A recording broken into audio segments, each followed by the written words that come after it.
let's drive on. We've got people still ramping up, people still turning up, but let's drive on and have a look at what we're going to have a look at in this particular session.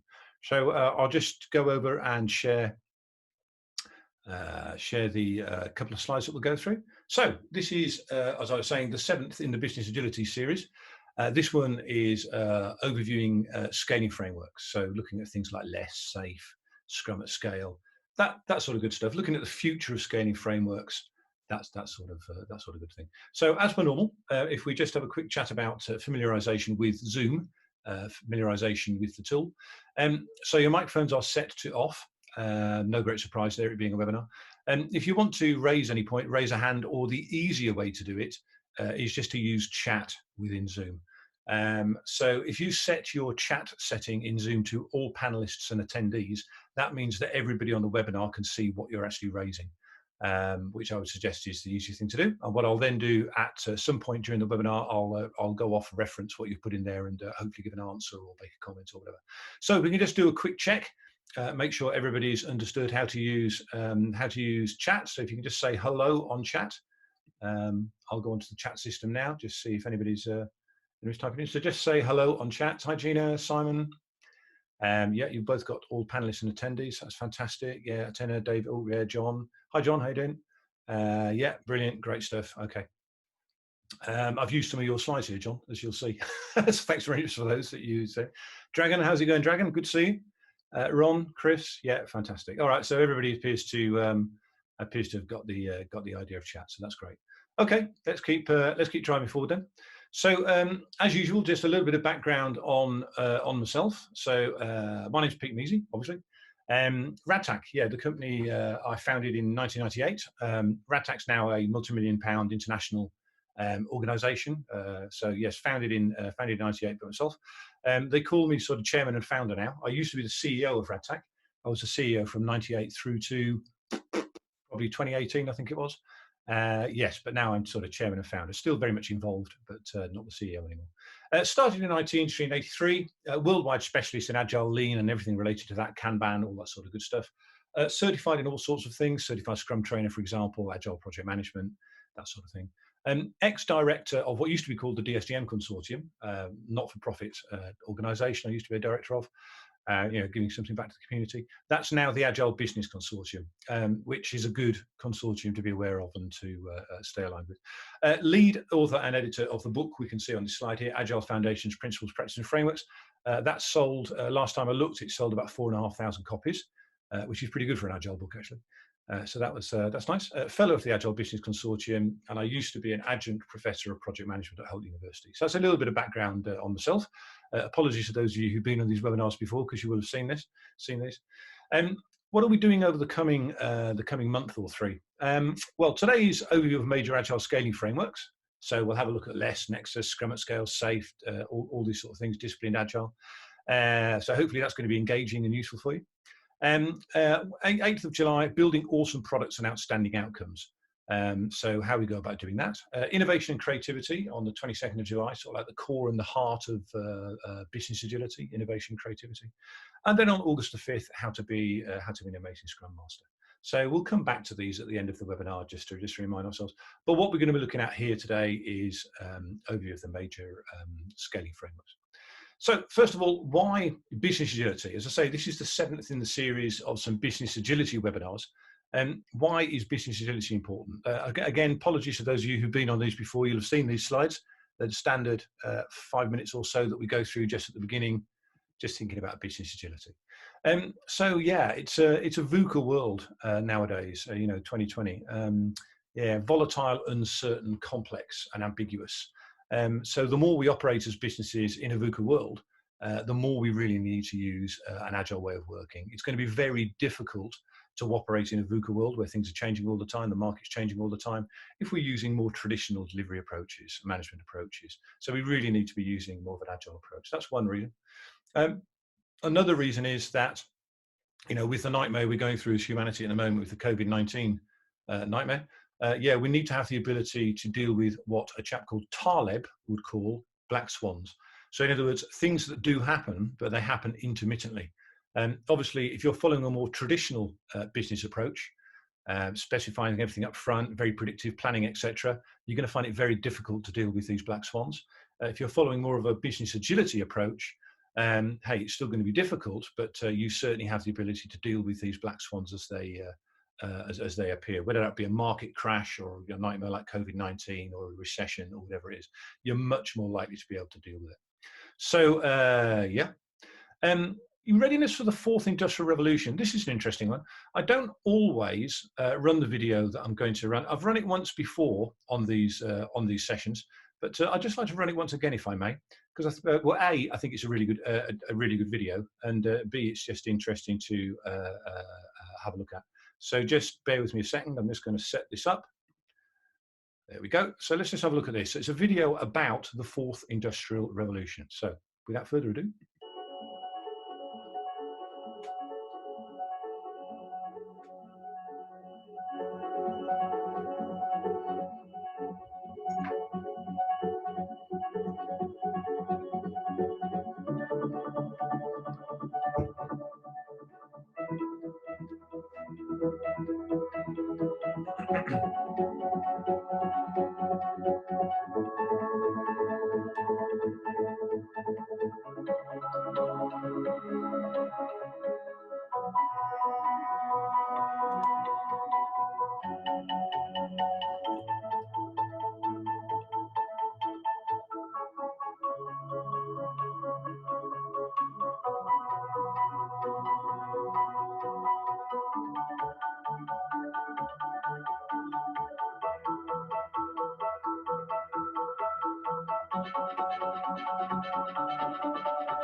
Okay, so yeah, a short video there on the fourth industrial revolution. So this isn't something that's pie in the sky. This is happening now, and as it suggests, in a VUCA world, the fourth industrial revolution is going to happen real quick. It's going to have a very significant impact on what's going on. Arguably, actually, it's the fifth industrial revolution, but that's the World Economic Forum, and they reference it as the fourth industrial revolution. So let's do that as well. So back to this slide here. Yeah. So I would suggest it's worth bringing yourself up to speed with things like the fourth industrial revolution, etc. So okay, cool. So pushing on. So that's really thinking about business agility. If you want to see a lot more about why business agility, as I say, this is the 7th webinar I've done. All the previous 6 webinars are available on the YouTube, on the RadTech YouTube channel. So you can see those. I talk a lot more about why business agility in webinars 1 and 2, but mainly webinar 1. So you can see a recording of that if you're interested.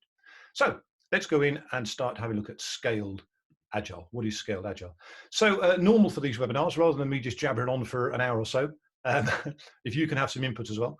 So if you go onto the chat channel, do you perceive any conflicts between the Agile Manifesto, and scaling? So if you do see any conflicts, if you could raise that on chat, and I will have a look at chat and see if there's anything, see if anything comes up. So I can see a few things just being raised there. Bop, there we go. Nope, is the first is the first comment that's really coming. Yeah, I would agree with that actually. Yeah, okay. So there's no comments really coming in on this, which would suggest to me that nobody's really got something to say.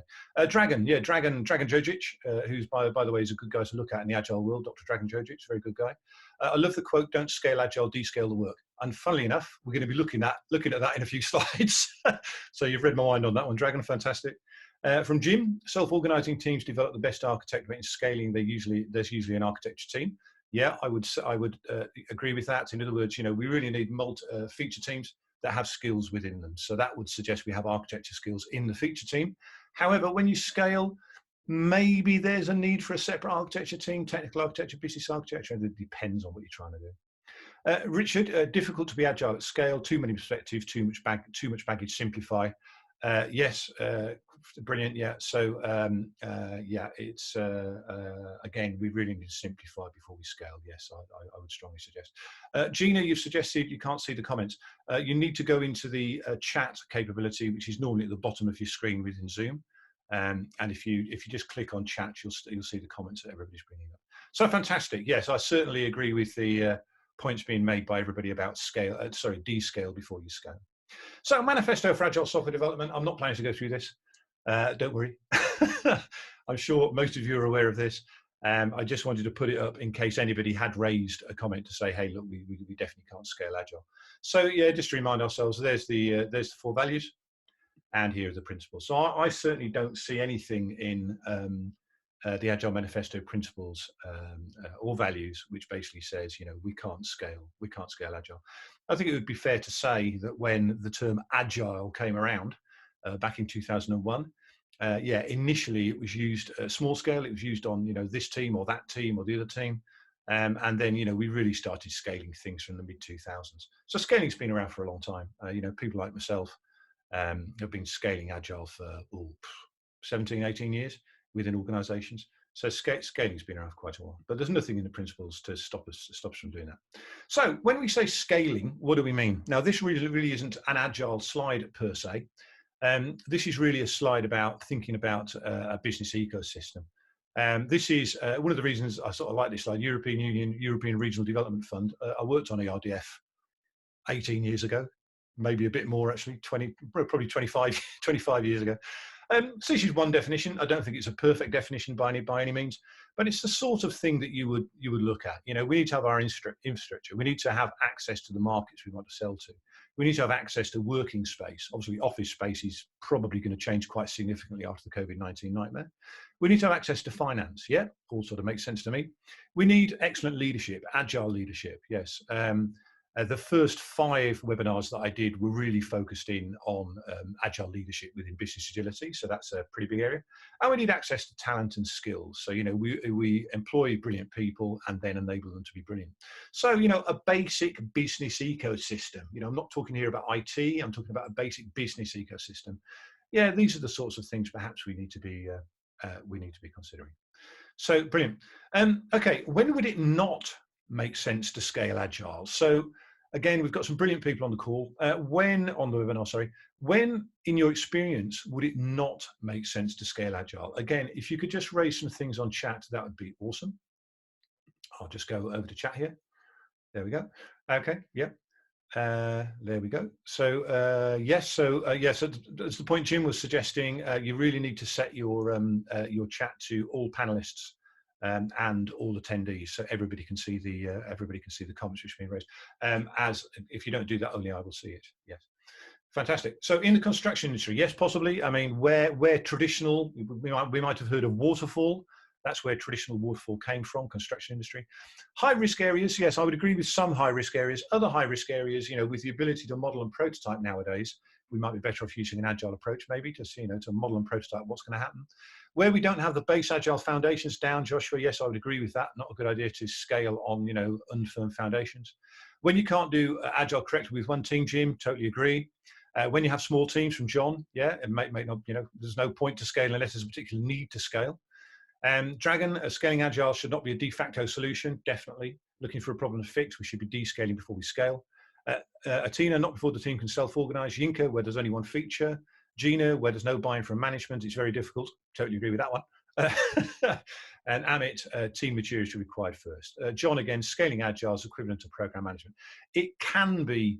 It's an interesting point you raised there, John.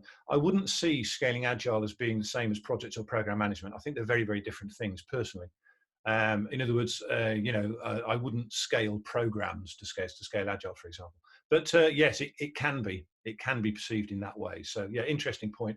That is where it's not a good idea to scale it, where it's seen as the equivalent of program management. Joshua, again, very limited trust. Product owner doesn't have the authority. That's a big one. When it's used as a way to hide the real problems from Ian, yeah, this is an absolutely great list, as usual. Amit, scaling without disrupting existing hierarchies.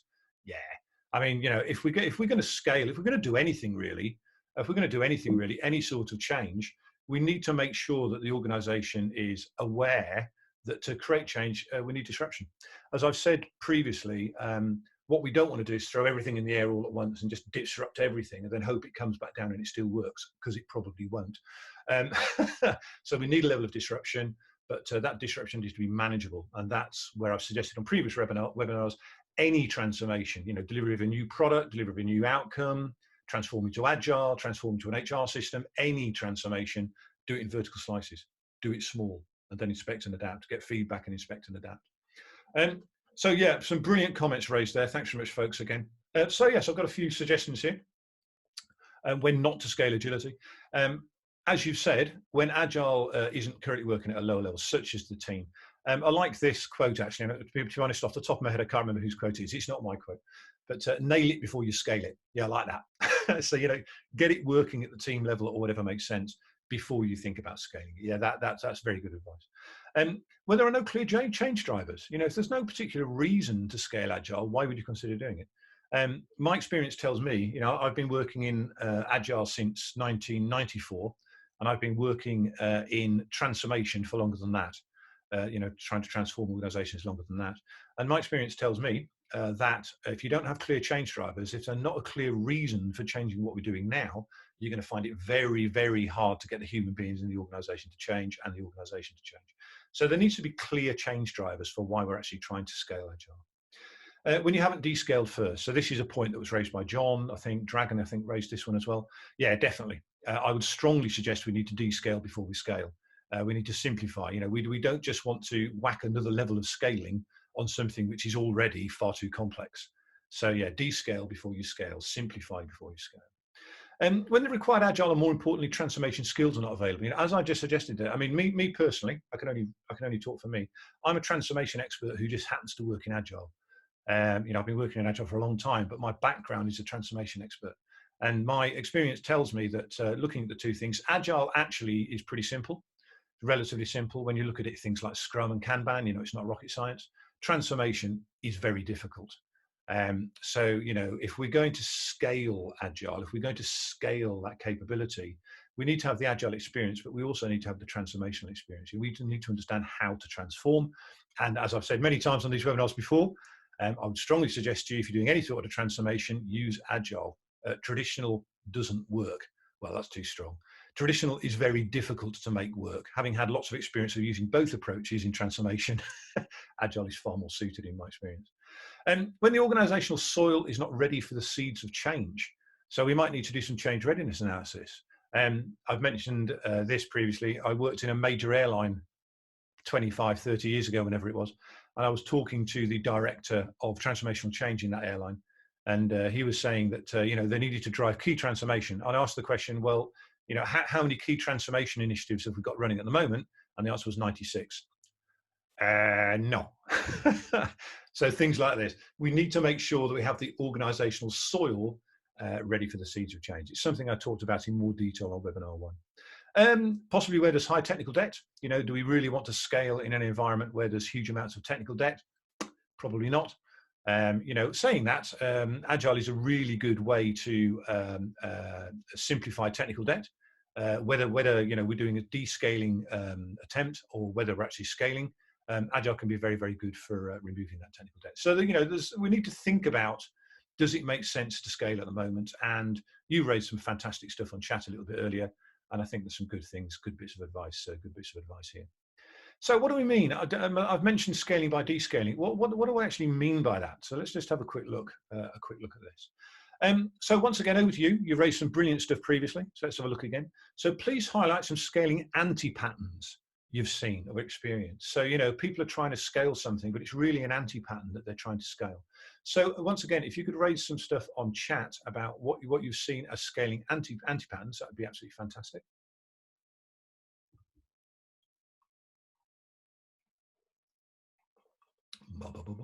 So yeah, when the project has no clear vision, yeah. Scaling framework as a cookbook is a really big anti-pattern. And scaling is not really about framework. Well, Agile's not really about frameworks. Agile's about being Agile, not doing Agile. It's about the values, the principles, the core.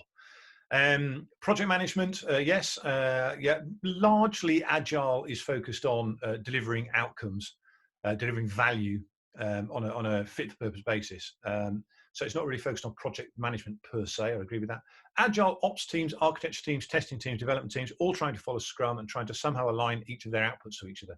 Yes, that's a big scaling anti-pattern. In other words, we have specialist teams, which really goes against what we're trying to achieve with feature teams. Getting the value out there. Big bang approach is a huge one, Dragon. Thanks for that. Yes. The amount of times I've seen, I'm sounding old now, but the amount of times I've seen organizations trying to change to business agility, and they actually try and implement that transformation in a big bang way. I've seen that many, many times. And sadly, in my experience, if you try and do things in a big bang traditional transformation way, it's probably going to fail. Yeah, some great stuff here again. Introducing command and control hierarchy is a reaction to trying to do something big, yeah, which is the opposite of what we're aiming for with Agile. Scrum and Scrums that was centered about giving one person all the information, yeah, that's going to be a big scaling anti-pattern. Because scaling is a buzzword, yeah, buzzwords are always risky, aren't they? So yes, we do need to think about whether we should scale or not. Comms breakdown, yes, if we're going to do any sort of change, we need to understand who the stakeholders are. Radtack's definition of a stakeholder: any person who can help us or screw us up, any person or group who can help us or screw us up.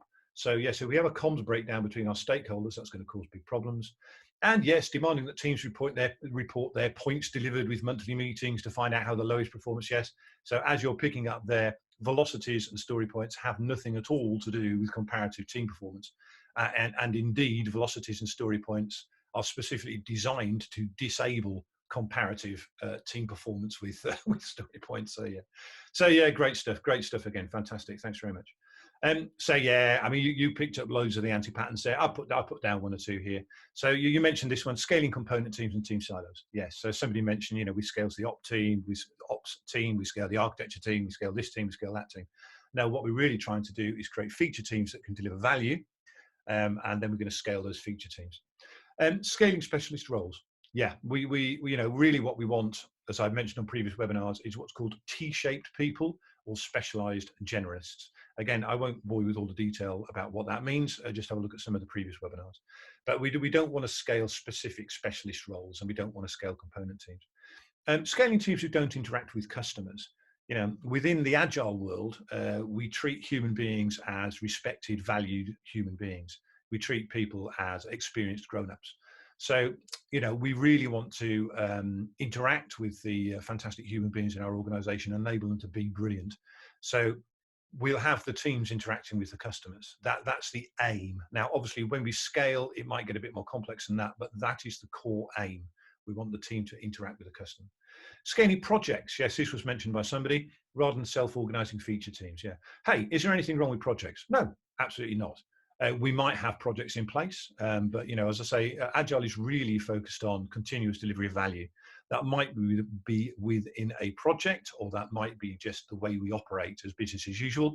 I would suggest the default is sort of business as usual. It's the way we operate, evolving of products and outcomes over time, but you might have projects. Scaling on unfirm foundations, again, as we suggested. So yes, scaling anti-patterns. Some scaling anti-patterns there. Sure, some of you will have heard of Conway's Law. Yeah, so this is my experience of the real world.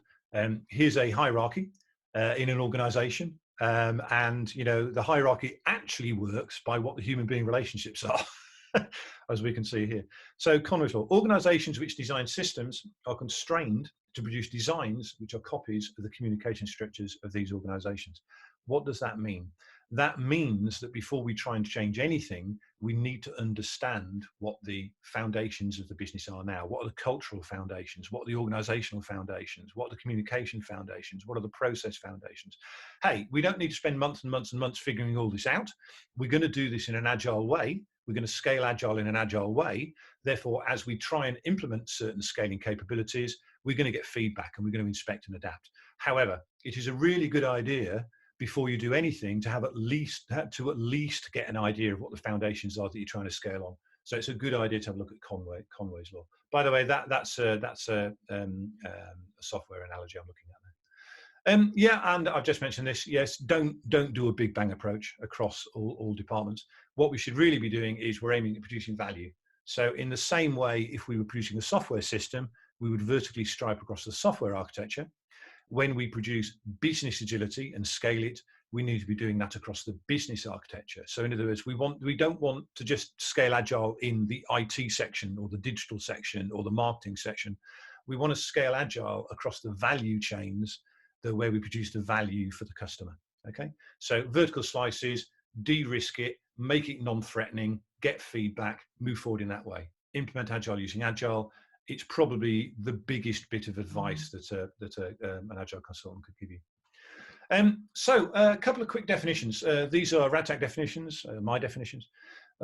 Business agility. So delivering fit for purpose outcomes constantly and continuously improving. Yeah, I think that's probably a good definition of business agility. It's certainly one that's worked for me over the years. And Agile transformation. So I'm making a distinction here between these two things. So Agile transformation is about, sorry, I'm just trying to move something here. There we go. Transforming from a traditional business operating model to a business agility operating model.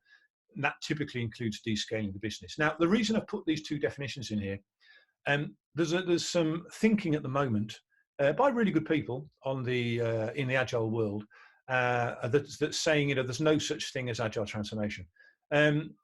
My experience disagrees with that. My experience tells me that there is a thing called Agile transformation. In other words, my experience tells me organizations don't just change from traditional ways of working to business agility. They don't just magically do that. Yes.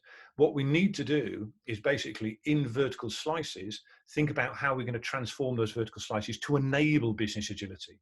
So Agile transformation is about transforming from our traditional way of thinking, our traditional way of working, into working in a business agility way. Once we're working in a business agility way, then we have continuous deployment of value.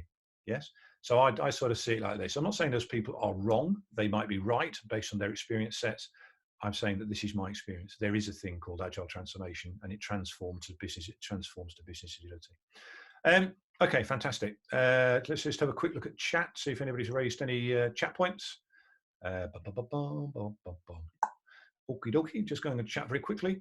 So we've got some points related to right, brilliant. There's some conversations going on. Dragon in, great stuff, brilliant stuff. So I can see some. There's no questions for me specifically, but I can see some conversations going on in chat, which is fantastic. So let's get to the crux. We've talked about descaling before you scale. We've talked about when you shouldn't consider scaling.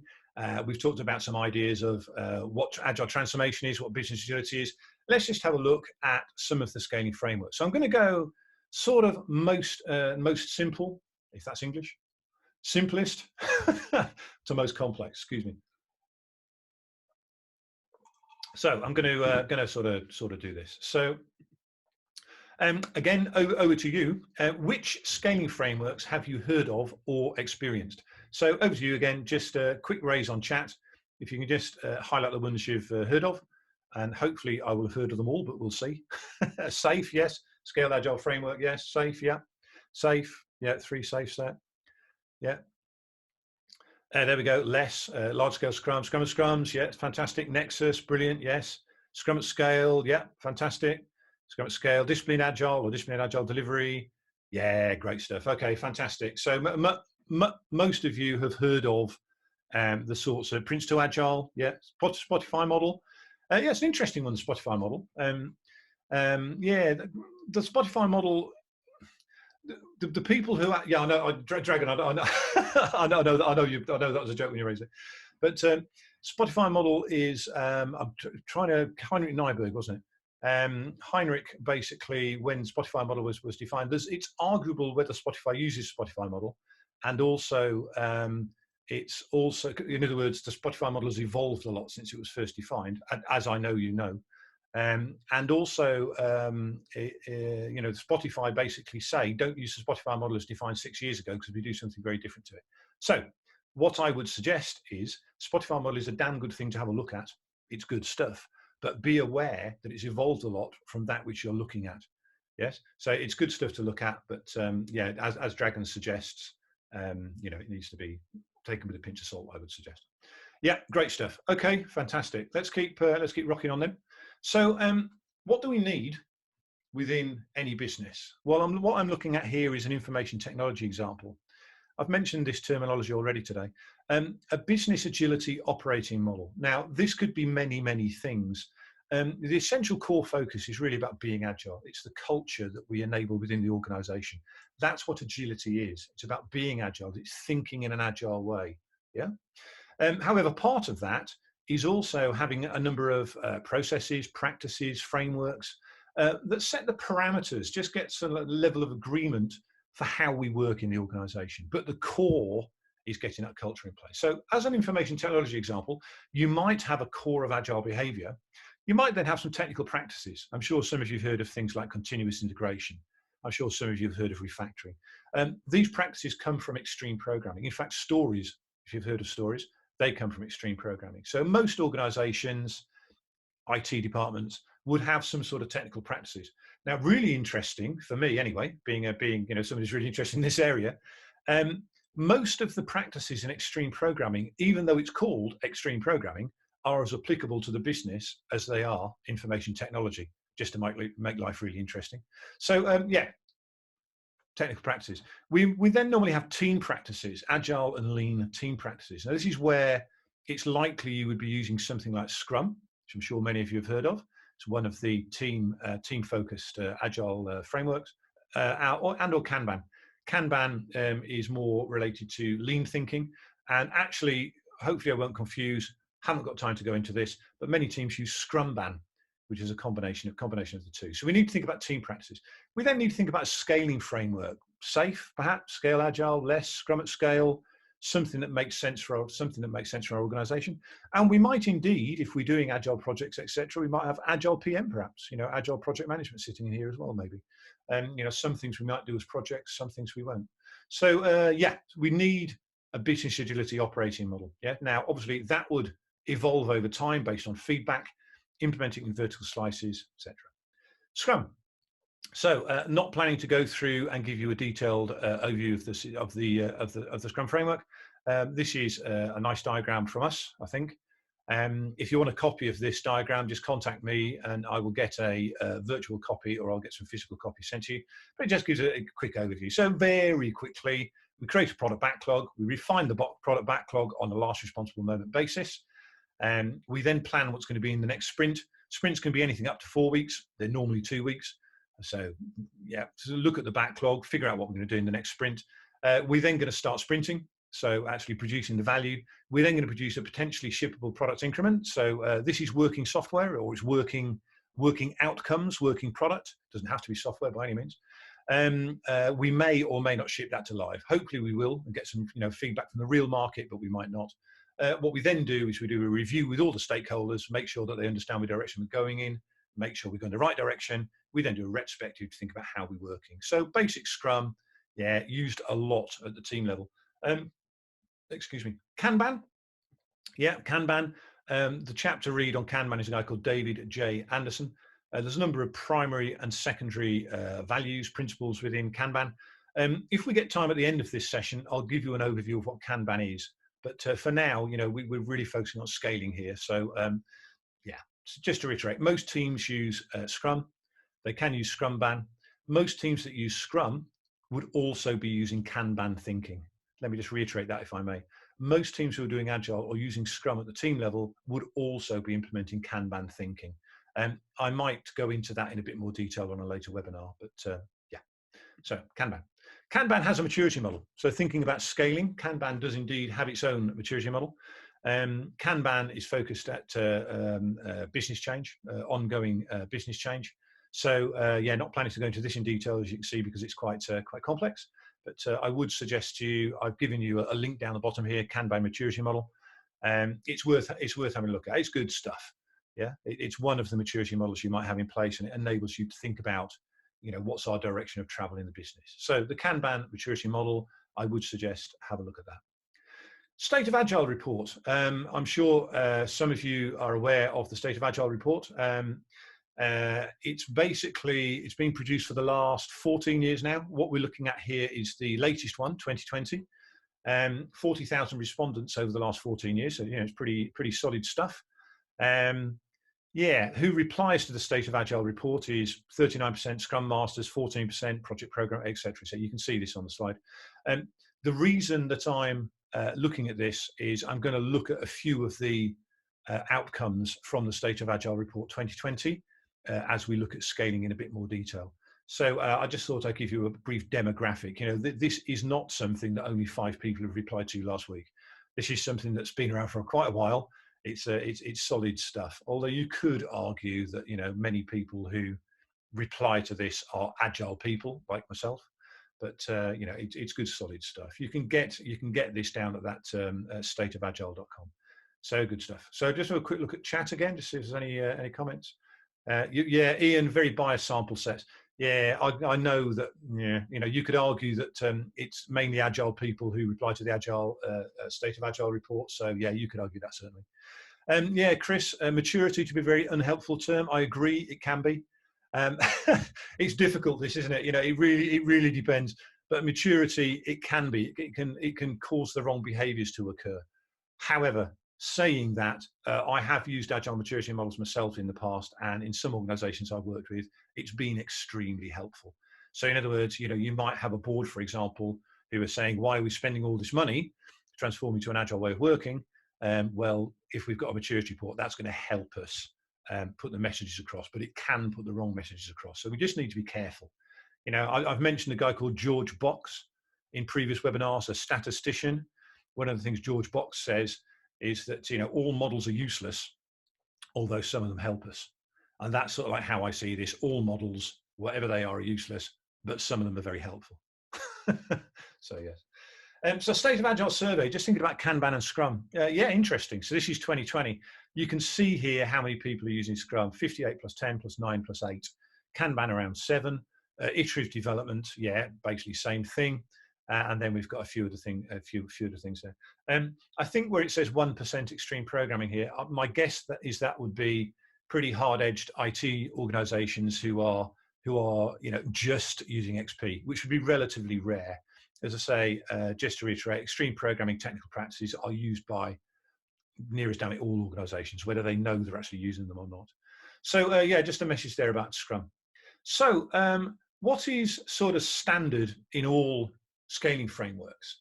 Well, yeah, what's common in all scaling frameworks? So let's just have a look at that. Well, lean and agile thinking, common to all agile scaling frameworks. Yeah, alignment to the Agile Manifesto. So if you ever really want to define, you know, what is agility, or if you want to define, are we going down the right route? You know, are we becoming agile? One thing to look at is the Agile Manifesto. Now, be aware, the Agile Manifesto is the Agile Manifesto for software development.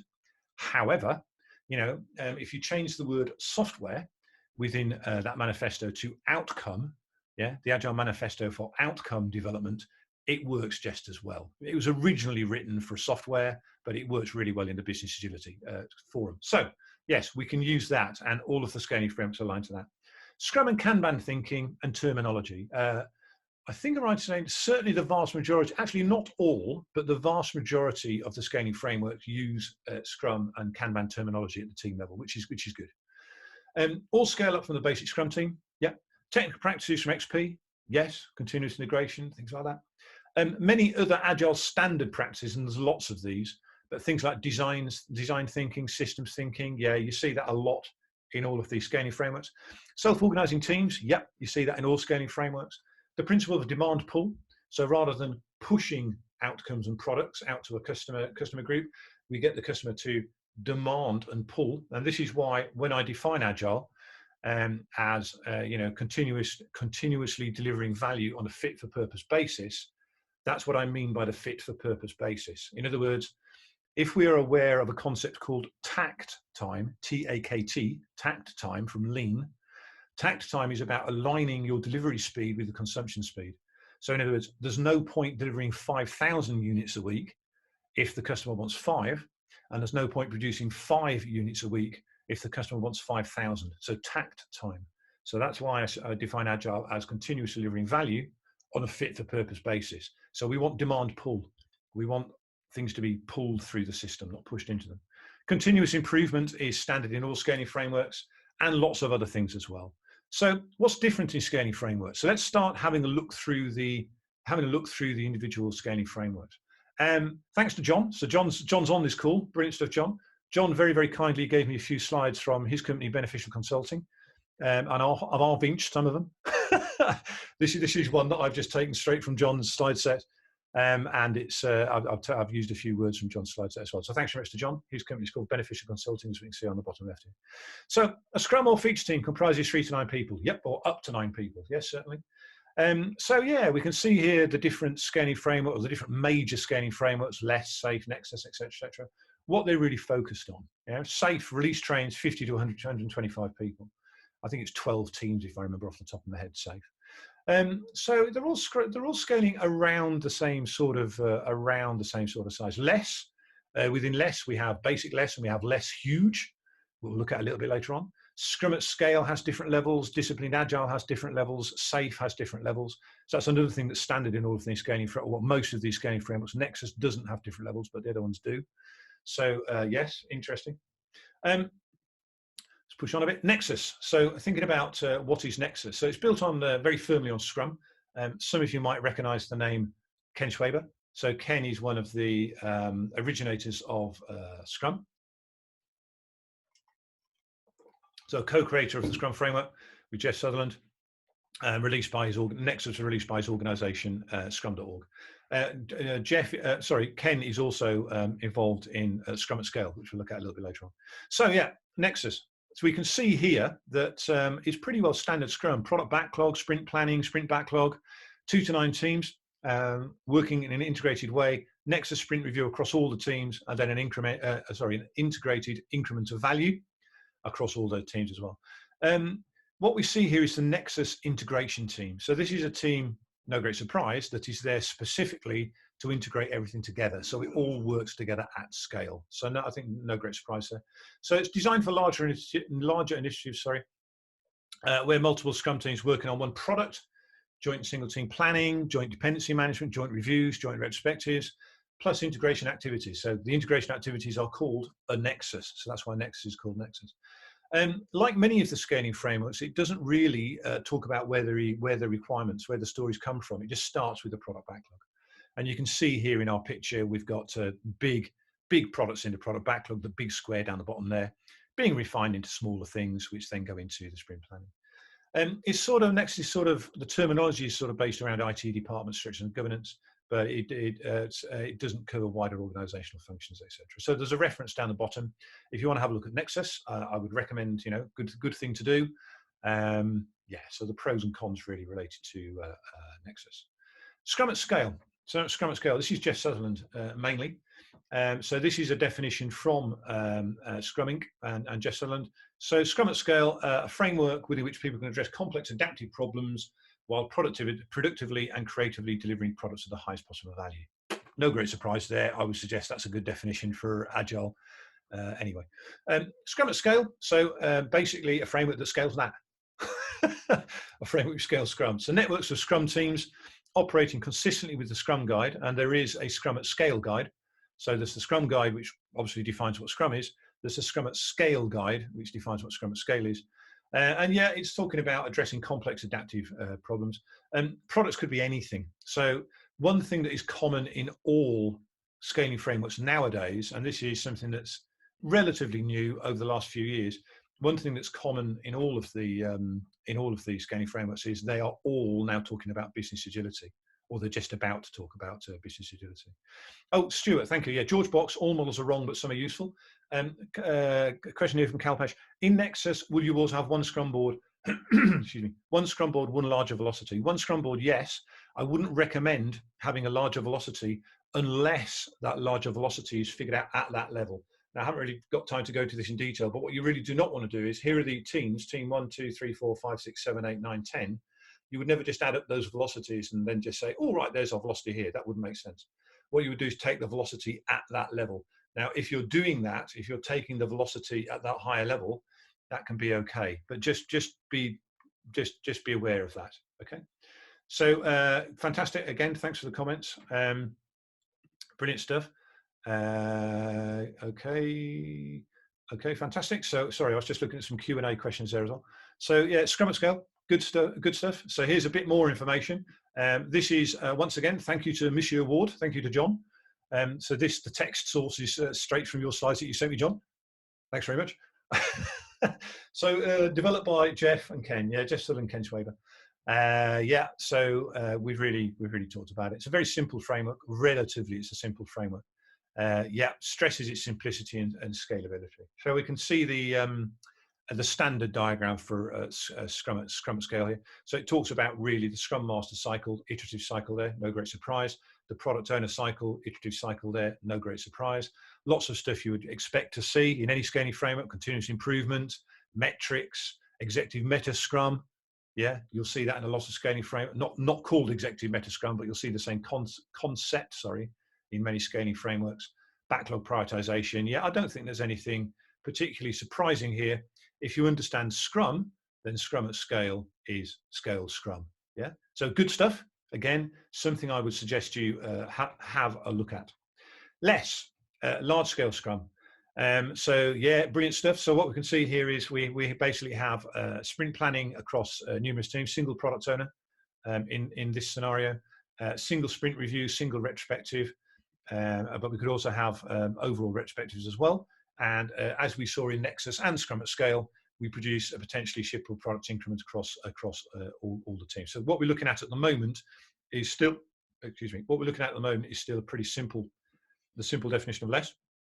So founded in 2005 by Craig and Bass, Larman and Vode, they're the two people to look at. Less.works is the website to have a look at if you want to understand more about less.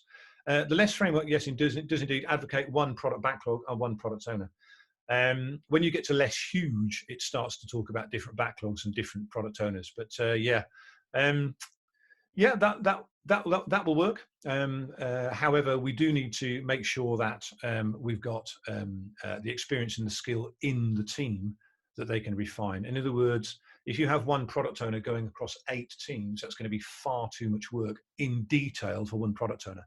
So that would suggest to us that the product owner is working more at a visionary level rather than in the detail.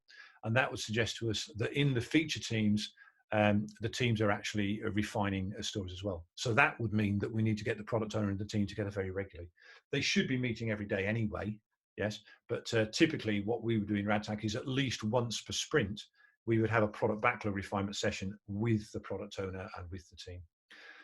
So yes, once again, less starts from the point of, the backlog already exists. It doesn't really talk about gathering the requirements and all that sort of stuff.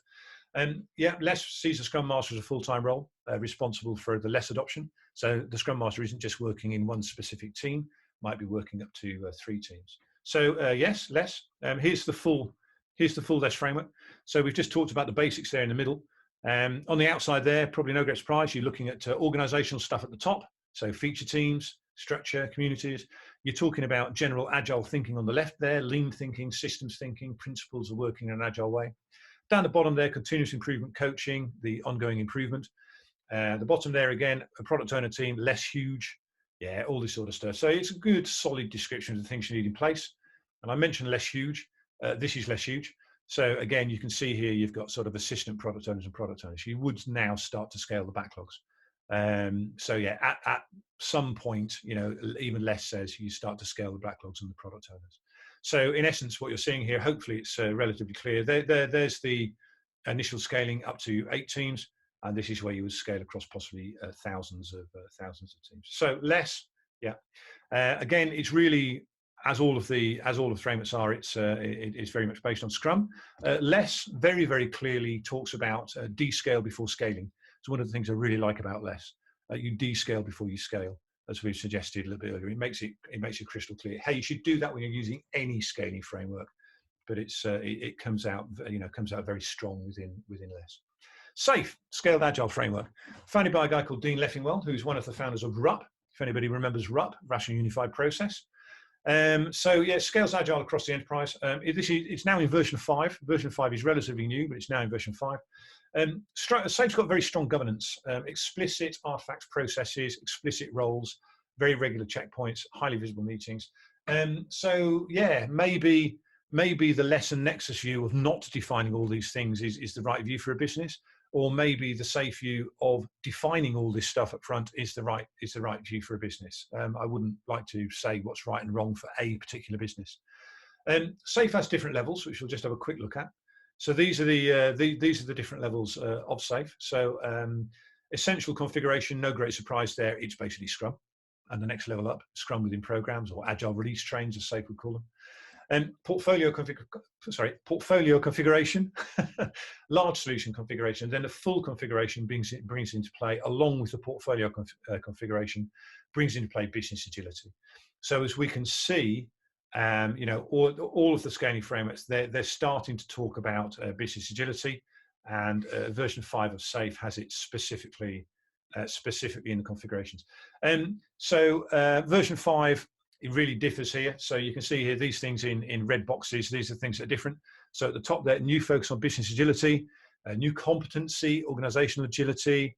Previously, business is now enterprise solution delivery, agile product. So it's becoming much more robust. SAFe previously, versions 4 and down, were focused on IT, unashamedly IT.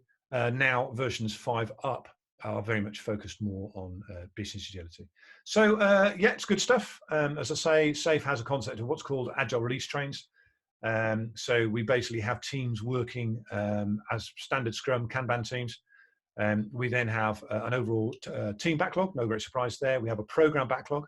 So one of the differences here to less, for example, is we have multiple backlogs. So we have multiple product owners in the team. Sorry, we have one product owner and one backlog for each team.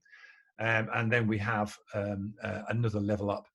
Interestingly, on the left here, where it says Agile Teams Beyond Technology, so it includes business people, I always see this as really scaled Scrum, like the other ones are. You know, if you look at the Agile team there, funnily enough, there's 3 roles. There's the delivery team, product owner, Scrum Master. Recognize that? That's standard Scrum. Then the next level up, program level, you've basically got the product management, well, product owner. You've got a release train engineer, well, Scrum Master or Scrum Masters, and you've got system architecture and engineering, well, equivalent to the delivery team, but at that level, yeah. And by the way, in SAFe, you could have multiple people in that product management team and multiple people in the system architecture engineering team, yeah. Business owners, yeah. Then the next level up, you've got 3 roles, so it sort of scales Scrum, same as everything else, scales Scrum up to these different levels of Kanban and agile thinking and systems thinking. But yeah, this is really good, robust stuff, and it's used by a lot of organisations. Some organisations it would be a sledgehammer to crack a nut. Some organisations it's perfect. Some organisations, you know, the simpler ones we've looked at a little bit earlier, may not be robust enough. So you know, it's horses for courses, basically. So yes, I'll just leave this slide up for a few seconds. If you watch the recording, so you can just see this on the recording. So essential SAFe is, yeah, the basic building block. That's where we're going to have a number of teams. So I think, if I remember rightly, between 8 to 125 people. I think it's up to 12 teams, if I remember rightly, in essential configuration. We can then put that into portfolio configuration. We're doing portfolio thinking. Portfolio thinking is largely Kanban thinking, by the way. And then large scale, you know, many hundreds or thousands of people, and then focusing into the full configuration across the business. So yeah, good stuff. Disciplined Agile. So Disciplined Agile, we can see down the bottom here, this is just being purchased by the Project Management Institute, PMI, purchased in 2019. Obviously, this is PMI, who are a huge body, by the way, far bigger than any of the Agile bodies. The PMI are obviously now taking very seriously Agile, perhaps taking their time to do that, but they are now doing that. So, you know, they're taking it so seriously, they've actually purchased Disciplined Agile. So Disciplined Agile, yeah, they're originally defined by Scott Ambler and Mark Lyons. The latest version 4, the Disciplined Agile is really a meta model. It's a meta model to choose a customized set of Agile tools and techniques. For example, you could use Disciplined Agile in cohorts with Less or SAFe or whatever. It's really more of a meta model to say, you know, these are the things you need to consider to make the organisation more of an agile or more of an agile organisation. So yes, another good thing to look at. So this is the process that you see in Disciplined Agile. So you can see the 4 levels of Disciplined Agile there. There's the original one, DAD, as it used to be called, Disciplined Agile Delivery. Yeah. But we've now got more levels as well: Disciplined DevOps, Disciplined Agile IT, and Disciplined Agile Enterprise. So we can see here, Disciplined Agile is also going into the business agility route, Agile Enterprise. Some of you who know Rational Unified Process might recognize this: inception, construction, transition, maybe. Yeah, you might remember inception, elaboration, construction, transition. So I would say that, this has elements of rational unified process within it. Whether that's a good thing or a bad thing, don't know. But yeah, I would say it's sort of got elements of rational unified process in it. So disciplined agile. So which scaling framework should we choose? Just before I do this, I'm just going to have a quick look into the chat again, just to see if there's any key things here. Where are we? What's the limiting factor to apply Nexus for large teams building one or more products? Can you throw some light on descaling before scaling? I did talk about descaling a little bit earlier in this in this session. We did talk about why you need to descale and that sort of stuff. SAFe doesn't have release trains. They have planning trains. Again, I might be wrong, but I'm 99% sure that SAFe talks about release train engineers and release trains. Discipline Agile's changed. Yeah, I know it's sort of like we're looking at a relatively old version there. So it's evolving via the PMI. What there isn't is a lot on the internet about what that is, but it is. I know it is changing in PMI because I'm not directly involved, but I know people who are involved in that. Some of these scaling frameworks start to look very anti-agile. Yeah, too many roles overheads. Yeah, you can certainly argue that, Richard. If I look at the gestation, for example, of Agile back in the day, I've been involved in Agile since '84. Back in the day, when people started to use what we now call Agile frameworks, they were bigger, shall we say. And then Scrum and Kanban came along and they sort of simplified. So it's going to be interesting to see. I'm going to show you a slide in the not too distant about what most organizations use. In other words, which scaling frameworks are the biggest at the moment. And arguably, it's the bigger frameworks that are bigger at the moment. Maybe they'll become more simplified, and people will start using more simplified frameworks further down the line, which is what happened with Agile. So it's going to be interesting to see how this pans out. I'm certainly going to be watching this with bated breath. So, which scaling framework to choose? You're going to love this typical consultant answer. There is no definitive right answer. Inspect and adapt in small vertical slices. Get feedback. In larger organizations, you might actually use different scaling frameworks in different parts of the organization to see which works best, maybe. Don't try and do it all at once. All the frameworks require customization, although the simpler ones typically require less. May require different frameworks for different parts of the business, although that is pretty rare unless you were trying the frameworks out. Be aware these are only frameworks. It's about being agile. It's not about doing agile with a framework, but it is very useful to have a framework. Although remember the George Box quote. So yeah, this is what you're seeing here on the right hand side. This is what we call the RADTAC key. This is what we use to think about transformational change. So we're always going to be reviewing what's going on in the business, the culture, that sort of good stuff. What cultural change we need to make. Adapt, get feedback on that, deliver, track, and then review, adapt, deliver, track, review, adapt, deliver, track. So this is how we think about overall ongoing transformational change, implementing Agile with Agile. Yeah, this is something from the 2020 version of State of Agile report. So we can see here, this I would guess is relatively accurate because as we were saying earlier, the 40,000 people or whatever the number is who reply to this are largely Agile people. So I would assume this is pretty accurate. Wow. There's some big figures there, isn't there? So Scaled Agile Framework has got 35% of the market. Wow. The next biggest is 16%. Scrums. Pretty standard Scrums. And then we start to go and look at the smaller implementations, DAD or Disciplined Agile as it's known now, DA. Large scale Scrum, Enterprise Scrum, Lean Management, all that sort of good stuff. So yeah, less is 4% there. Large scale Scrum 4%, Enterprise Scrum 4%. So interesting, yeah, interesting to see. So whether the right or wrongs of what these things are more or less suitable for a business, I would suggest you need to look at, be aware of all of them and choose what is the appropriate one. But SAFe is by far the biggest in the market at the moment. So what sort of things typically will we have problems with when we're thinking about using these scaling frameworks? Well, again, this is from the State of Agile report. Not go through it in detail. I'll just leave this up if people want to watch the recording later on. But as I say, you can get this from the State of Agile report. Yeah, what's going to help us deal with these scaling issues? Well, you need to evolve an Agile operating model. But we talked about this in webinar 1. So in webinar 1, we were talking about leadership behaviors that enable an agile operating model, leadership behaviors to enable business agility, leadership behaviors that enable the agile mindset. So the sort of things that are going to help us are those things we discussed in webinar 1. And the future of scaled agile, who knows? Who knows? But my guess, this is my personal guess, is that if we look in sort of like the early 1900s, we had Ford doing a very early version of what is now called lean. In fact, arguably it was the early 1500s. This lean sort of started. But anyway, Ford. People from Toyota went to Ford, had a look at that, and they came up with the Toyota Way in the 1940s, really centered on manufacturing.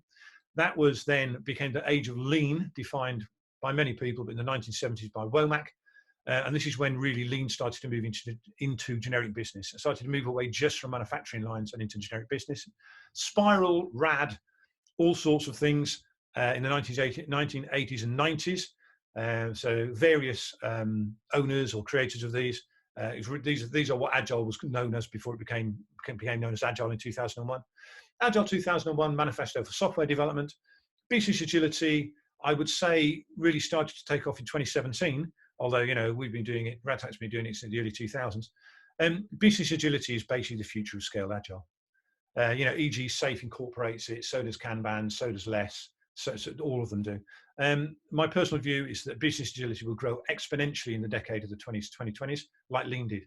So, Agile is really just on the starting blocks. I really believe that this stuff's going to really take off in a big way as it goes into the business. And scaled agile, the heart of scaled agile, will be business agility.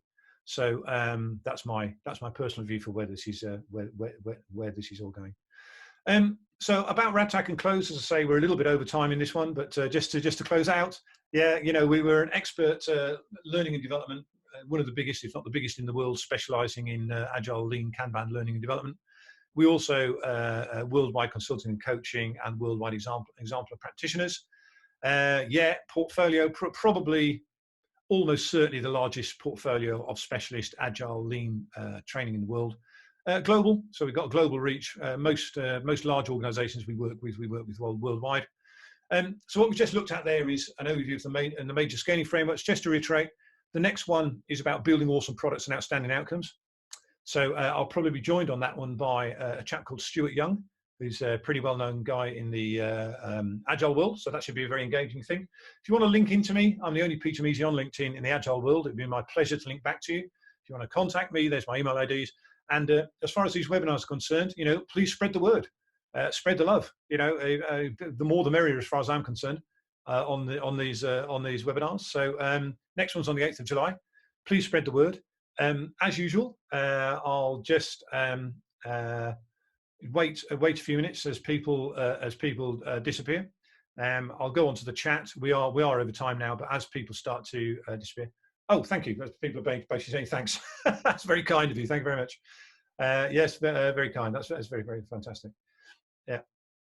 Yeah, interesting. Something from Ian here is I worked in 2 companies that claimed to be using SAFe. What they were doing didn't even look vaguely like it. Normally, that's where they've done a big bang transformation. So in other words, they haven't really transformed. They think they've transformed. They haven't. They're just using SAFe in name only or Agile in name only.